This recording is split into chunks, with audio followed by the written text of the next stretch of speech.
Ladies and gentlemen of the old world, I hope you're all doing well and welcome to this community showdown. It's going to be Kislev led by Opal Blackbear facing off against the Beastmen, who shall be helmed by Falling Star here on Ostucci Castle. And I do believe that this was the grand finals of a tournament. So taking a look at the Kislev build over here on the far side of the battlefield, it is going to be a front line of armored Kossars, which makes sense. You don't have too many options in this matchup. Now, you might make an argument for the Halberds being a core mainline infantry against Beastmen because, you know, the Razor Gores, the Minotaurs, Centaurs.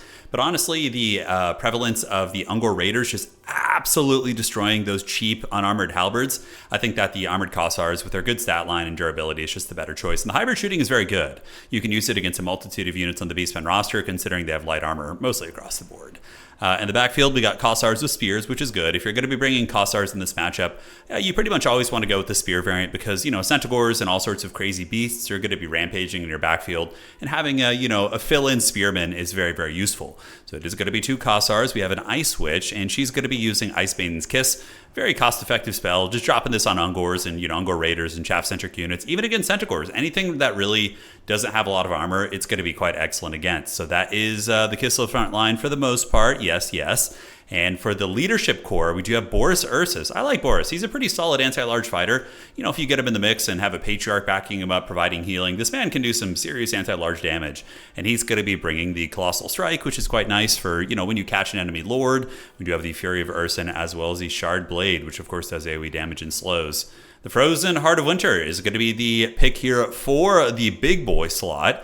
And yeah, Elemental Bear is a bit of a weird one. It is durable-ish compared to the Elemental Incarnative Beasts. I still think it's tricky against such a mobile faction. The Beastmen can kind of just run away from it. But I mean, if you can force them into a situation, corral them into like a blob fight on a point where they have to fight it, that's going to be a little bit better. And if they do slip up and get caught in the Heart of Winter ability it has, that can be really punishing, right? But I hope it works. I mean, I love seeing this thing.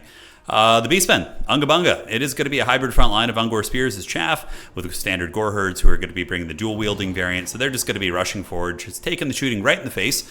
And we do have a Doom Bull. So Doom Bull is a nice little generalist fighter, but he can fight against Boris. He would lose head-to-head against Boris. Boris is a little bit more of a specialist in the anti-large department, but a good fighter and pretty cost-effective, honestly. We got a Brave Shaman, a Wild Magic Traderkin, pretty much the only spell that Beastmen bring in tandem with Flock of Doom. And Butchers of Kalkengard, Pestigors, Bestigors. Oh shit, let's go.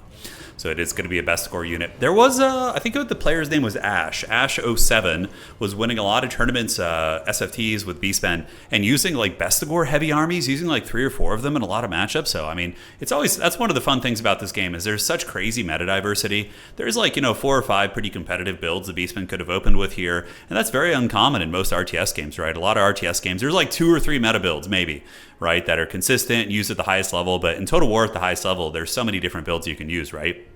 So, initially, objective number 1 is going to be going towards the forces of Kislev. And for anybody who's a little bit newer to this game, the way it works is each objective is going to be giving you 1 victory ticket per second towards the 1,500 that you do need to win. So if you have all 3, you're getting 3 per second, and you're going to be winning pretty quickly. But a little bit of skirmishing here. We do see the Kislevites using a bit of their ammunition to unleash some pistol fire onto the Beastmen on the point. So as you could guess, the Beastmen, of course, had the 2 objectives. So now it's on Kislev to move up and contest the point. Now, there's not like a huge rush on it. You have time to build up and poke and skirmish a little bit before you commit. But it looks like Kislev is going to be moving in and leaving some armored Kossars and armored Kossars to guard objective 1 and committing the rest of their forces to fight here on objective 2. Now, is the bear going to be using its breath attack? The Frozen Heart of Winter is going to be moving forward. It wants it. I can see it. Ungor Raiders putting a little bit of, archer fire in them. Nothing too crazy. Are these actually Ungor Raiders right here? These are just spearmen. Okay. So Centaurs with throwing axes is going to be moving in. These are basically mobile cavalry units that do throw axes as they move around. Very good at dragging down bigger targets. Boris Ursus is going to be taking some axes to the face. Although, dude, look at the MLG plays. Hiding Boris behind the tree. That's one of the things I really like about Domination is that, terrain really does matter.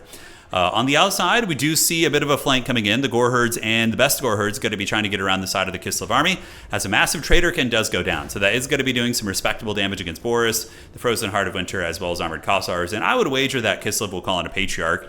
And we do have some Bear Cavalry called in, so it is going to be Oath Brothers of Tor, anti-large specialists, not so good against infantry, but honestly, Ungors are so low quality that they can probably run through those.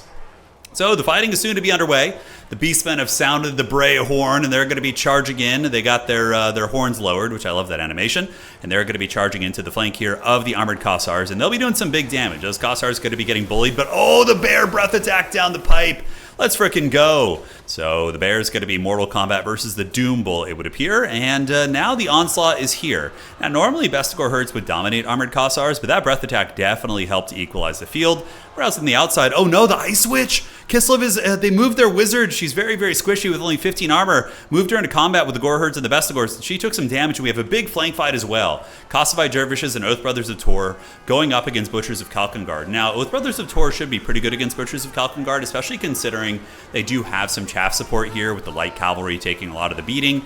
And we do see the HP of the Butchers of Kalkengard dropping, but the onslaught does continue. The Beastmen do start to maybe pressure the high ground a bit. Objective number 1 here, Centaurs as well as Gore herds. They are dual-wielding anti-infantry variant. They're probably going to get through these armored Kossars eventually just with sheer numbers. So it looks like the Beastmen could be forcing a triple cap situation. However, in the middle, oh, Big Daddy Bear's getting it done. So the Bear absolutely beating the brakes off the Doom Bull, and now he's going to be activating the Heart of Winter ability. So I think he's casting it.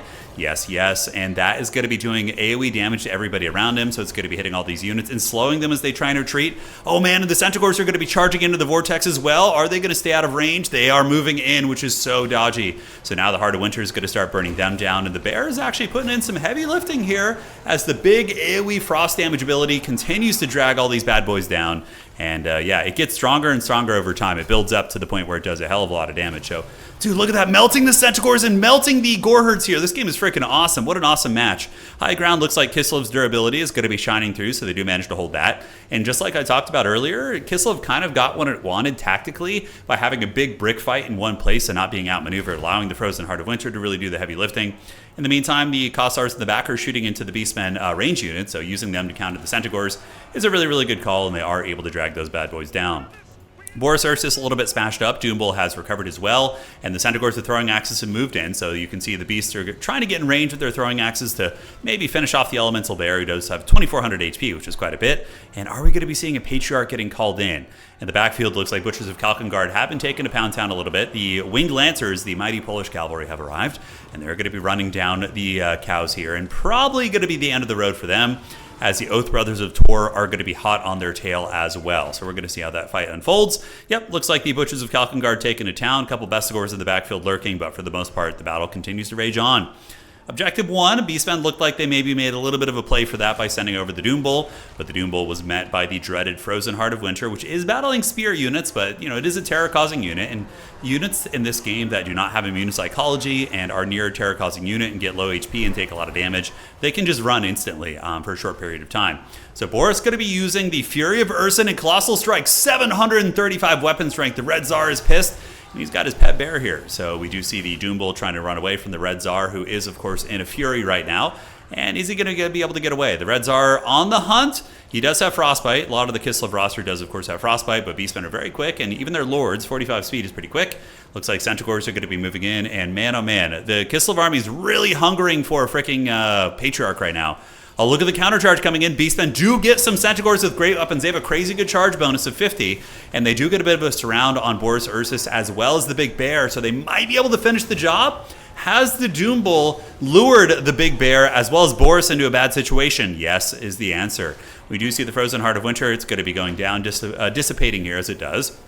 Boris got to be able to get away with 1,400 HP, but did he do damage there against the Centaurs? He did a little bit of work. I do think that the Kislev player should probably call these Kossars with spears into melee against the Centaurs, using their spears to kind of drag them down and support the Lord of the Army.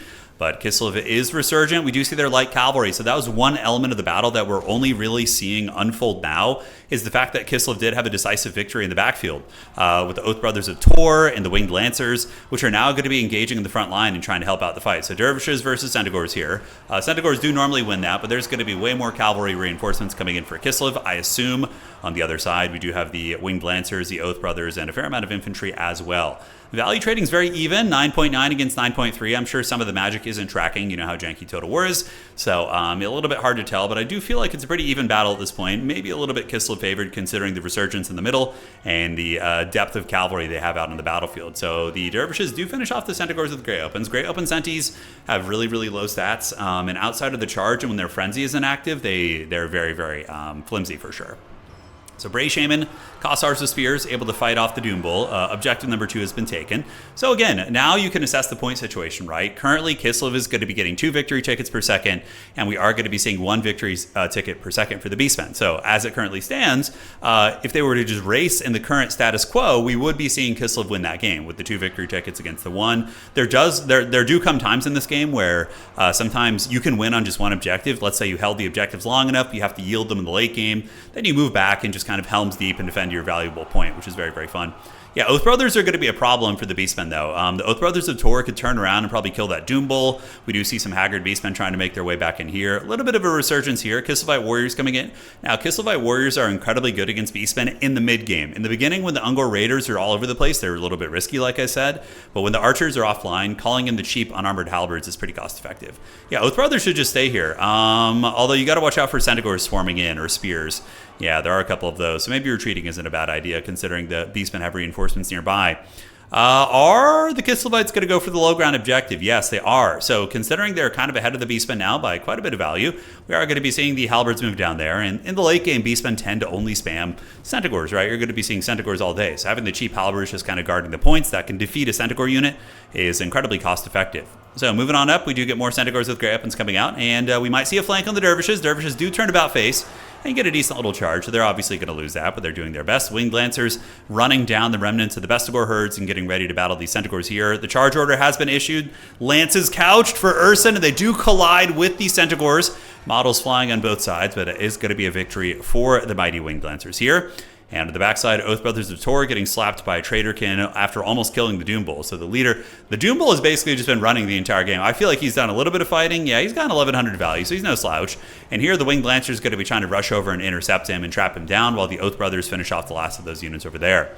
I think Kislev's got this one in the bag. You know, the Beastmen are really, really on the back foot. They're kind of pushed back into their spawn here. And we do see objective number 3 being taken, objective 2 and 1. Yeah, and the Lord of the Beastmen army actually gets broken, so he might get chased off the battlefield. I mean, Centaurs could come over and try and salvage that situation, but, like, good luck uprooting Kislevites off objectives. They're one of the tankiest factions in the game. Boris Ursus, you know, leading from the back. You know, he looks, is he fighting something back here?